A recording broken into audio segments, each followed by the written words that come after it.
एक बड़ी खबर इस समय आ रही है। मध्य प्रदेश से कांग्रेस की राज्यसभा उम्मीदवार मीनाक्षी नटराजन के मामले में ये खबर है। अब हंगामा बढ़ गया है। मीनाक्षी का नामांकन रद्द होने के बाद कांग्रेस का प्रतिनिधिमंडल चुनाव आयोग से मिलने पहुंचा है। चुनाव आयोग के गेट पर काफी देर तक हंगामा हुआ है, जिसके बाद कांग्रेस के प्रतिनिधिमंडल को अंदर जाने की आज्ञा मिली है। केसी वेणुगोपाल, भूपेश बघेल को ईसी दफ्तर में जाने दिया गया है। केसी वेणुगोपाल ने चिट्ठी देने के बाद कहा कि कल हमें फिर से बुलाया जाएगा।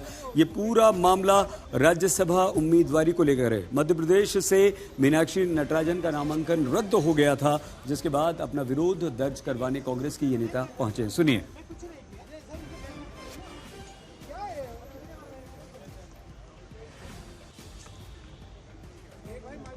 राहुल गौतम हमारे संवाददाता चुनाव आयोग दिल्ली के दफ्तर के बाहर से हमारे साथ जुड़ चुके हैं। राहुल, क्या हो रहा है वहां पर? क्या बोले हैं जयराम रमेश? दिख भी रहे हैं वो अंदर सुरक्षा कर्मियों से बातचीत कर रहे हैं। क्या कुछ हो रहा है, बताइए।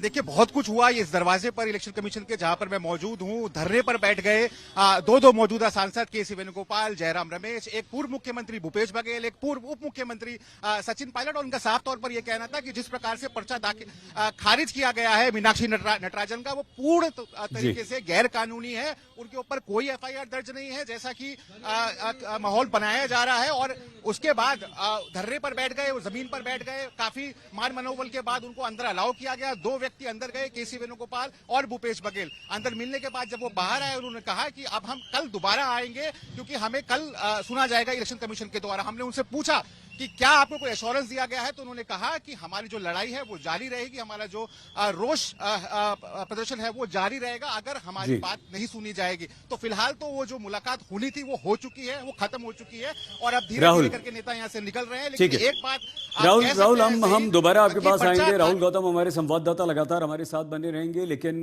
कांग्रेस का जो प्रतिनिधिमंडल आया है उसमें बड़े नेता शामिल हैं। भूपेश बघेल भी वहां पर शामिल है। उन्होंने क्या कहा वो भी सुनवा देते हैं आपको, फिर राहुल से बात करेंगे। आ रहे हैं राहुल आपके पास। बैठे वेणुगोपाल जी के नेतृत्व में तब जाके हमको 2 जने के अलाउ किया, जाके एप्लीकेशन दे सकते हो। मतलब बड़ी कृपा की निर्वाचन आयोग ने, हमारा एप्लीकेशन ले लिया, चर्चा नहीं। सर, क्या आप लोगों से जो ग्राउंड दिया गया है भूपेश सर, आप लोगों को अभी भी उम्मीद है कि जो नामांकन रद्द करने का फैसला है वो वापस लिया जा सकता है? देखिए अभी हमने एप्लीकेशन दिया, अब उसका फैसला क्या आता है वो हम देखेंगे। और फिर हमारे पर लीगल ऑप्शन तो हमारे खुले भी हैं, हम जा सकते हैं। मगर सर जो ग्राउंड दिया गया है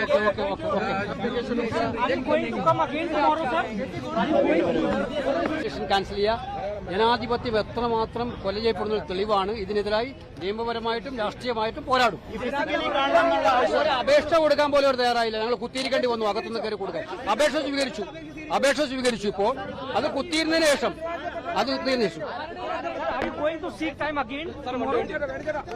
already seek time. Any assurance from that side, sir? इसका प्रतिनिधिमंडल चुनाव आयोग से बाहर निकलते हुए 2 लोगों को अंदर जाने की अनुमति दी गई। एप्लीकेशन उनसे ले ली गई है और उसके बाद उन्हें जाने दिया गया। कल फिर से बुलाया गया है। लेकिन सवाल यहां पर यह है कि मीनाक्षी नटराजन का नामांकन रद्द कर दिया गया है। कुछ कानूनी जानकारी छुपाए जाने का उन पर आरोप है। बीजेपी ने इसे सत्य की जीत बताया तो कांग्रेस इसे सीट चोरी बता रही है। राहुल, क्या ऐसी कोई संभावना अब नजर आती है कि नामांकन को फिर से चुनाव आयोग स्वीकार करेगा? मीनाक्षी नटराजन का नामांकन स्वीकार होगा या अब खत्म? अब राज्यसभा का उनका नामांकन रद्द तो रद्द, अब कुछ नहीं हो सकता। संभावना क्या क्या है? देखिए सईद, आपके सवाल का मैं जवाब दूं उससे पहले मैं आपको एक तस्वीर दिखाना चाहूंगा। आप देखिए, इलेक्शन कमीशन का ये ऑफिस है और आप देखिए इसको पूरी तरीके से चारों तरफ से इसको बैरिकेड कर दिया गया है ताकि कोई अंदर अब ना घुस सके, कोई यहाँ पर प्रदर्शन ना कर सके। आप देखिए चारों तरफ अगर आप देख पाए तो पैरामिलिट्री फोर्सेस के जवान है, पुलिस अधिकारी है और इसको पूरी तरीके से अब बंद कर दिया गया है। जहां तक आपका सवाल आपने पूछा, देखिए जो रिटर्निंग ऑफिसर होता है उसकी फाइनल से होती है। यानी वो जो फैसला करता है वो बाइंडिंग होता है तमाम लोगों के ऊपर। आप उसको लीगली चैलेंज कर सकते हैं, लेकिन आमतौर पर जो ऐसी इलेक्शन पिटीशन होती है उनमें कई साल निकल जाते हैं और कई बार ये मौकों पे ये देखा गया है कि टेन्योर पूरा हो गया लेकिन मामला चलता रहता है। तो अब फिलहाल राहत मिलने की तो बहुत कम संभावना है कांग्रेस पार्टी को, और शायद इसीलिए थोड़ा गुस्सा है वो भी बहुत ज्यादा है, क्योंकि आमतौर पर हमने ऐसा नहीं देखा है कि दो सांसद, एक पूर्व मुख्यमंत्री, एक पूर्व उप मुख्यमंत्री, तमाम लोग धरने पर बैठ जाए इलेक्शन कमीशन के गेट के बाहर, क्योंकि वो जानते हैं कि अब आपको ज्यादा किया जा नहीं सकता। और इसीलिए अब आप कह सकते हैं अब राजनीतिक लड़ाई की शुरुआत होगी। इसकी एक लड़ाई कोर्ट के अंदर जरूर होगी, कोर्ट को अप्रोच किया जाएगा, लेकिन कोशिश होगी कि इसकी एक राजनीतिक लड़ाई भी इसको बनाया जाए। और साफ तौर पर आप देखिए, अब हमको भी हटाया जा रहा है यहाँ से, सही कहा जा रहा है कि आप थोड़ा बाहर हो जाइए, तो लेकिन जो स्थिति है वो जाहिर है ये है कि अच्छा, जो धरने पर बैठे थे, भूपेश बघेल ने कहा कि हम धरने पर बैठ गए हैं, हमें, तो वो धरना खत्म हो गया, सब लोग चले गए हैं या अभी हैं, बैठे हैं धरने पर? नहीं, धरना पूरी तरीके से अब खत्म हो चुका है। दरअसल दोनों पक्षों में ये बात हुई कि हम 2 लोगों को अलाउ करेंगे। केसी वेणुगोपाल और भूपेश बघेल अंदर भी गए इलेक्शन कमीशन के अंदर दफ्तर के, और उनके बाद उन्हें कहा गया कि आप कल दोबारा आइए, अब आपको सुना जाएगा।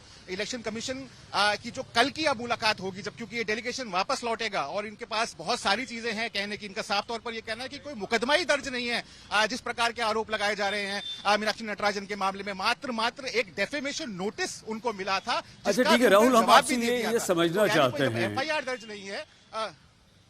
राहुल, अगर मान लीजिए इस तरह से इलेक्शन कमीशन किसी का नामांकन रद्द करता है और उस उम्मीदवार की तरफ से आपत्ति आती है कि नहीं, जो आप कह रहे हैं कि हमने ये जानकारी छुपाई है, हम पर कोई केस दर्ज है, वो जानकारी हमने अपने नामांकन में नहीं दी, तो क्या पहले ऐसा हुआ है, क्या दोबारा नामांकन को स्वीकार किया जाता है या इलेक्शन कमीशन का जो निर्णय होता है वो अंतिम होता है? उन्होंने अगर आपका नामांकन रद्द कर दिया, फॉर्म को रिजेक्ट कर दिया तो रिजेक्ट, अब आप चुनाव में नहीं हैं।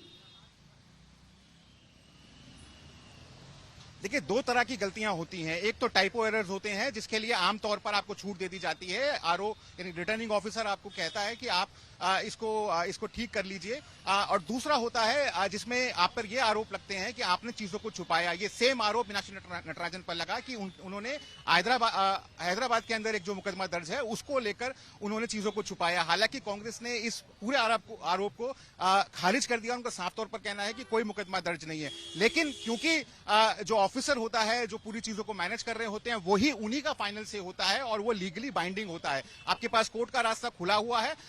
इसीलिए कोर्ट जाने से पहले वो जो कांग्रेस पार्टी है वो चाहती है कि इलेक्शन कमीशन आया जाए, इलेक्शन कमीशन के अंदर उनको इन्फॉर्म किया जाए। कह सकते हैं कि जो अधिकारी जो वहां पर चुनाव को पूरा देख रहे थे वो एक तरीके से। राहुल, एक बात और बताइए, तो इलेक्शन कमीशन एक बात और बताइए, ये उन्हीं का से होता है। एक बात और बताइए, रिटर्निंग ऑफिसर जो था, जिस तरह से चुनाव आयोग के इस अधिकारी ने नामांकन को रद्द किया, मीनाक्षी नटराजन के इस नामांकन की क्या बीजेपी के किसी नेता या बीजेपी की तरफ से शिकायत हुई थी, या वो क्या आधार था जिससे चुनाव आयोग के उस अधिकारी को ये पता चला कि ये जानकारी छिपाई गई?